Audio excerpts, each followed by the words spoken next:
Hey, welcome to Boozehive. I'm Brandon from the Martini Shot blog, and this is how to make a Sharkbite cocktail. The Sharkbite is a popular summer cocktail containing two types of rum and a splash of Blue Curacao, giving it a deep ocean look. But to bloody up the water, we're going to be adding just a dash of Grenadine. So, let's get into it. For this cocktail, you're going to need a double shot of a lemon-lime juice mixture, which you can feel free to make sweeter by adding a little bit of simple syrup, a single shot of both white rum and spiced rum, a single shot of Blue Curacao for that deep ocean blue color, and finally a dash of Grenadine for the bloody bite. Take a cocktail shaker filled with ice and add your lemon-lime mixture, spiced rum, white rum, and Blue Curacao.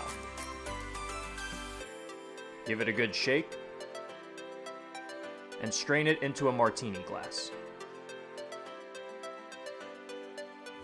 Now for the fun part. To make the ocean look like the Jaws shark Bruce has left a bloody trail, take a small amount of Grenadine and slowly drip it into the drink.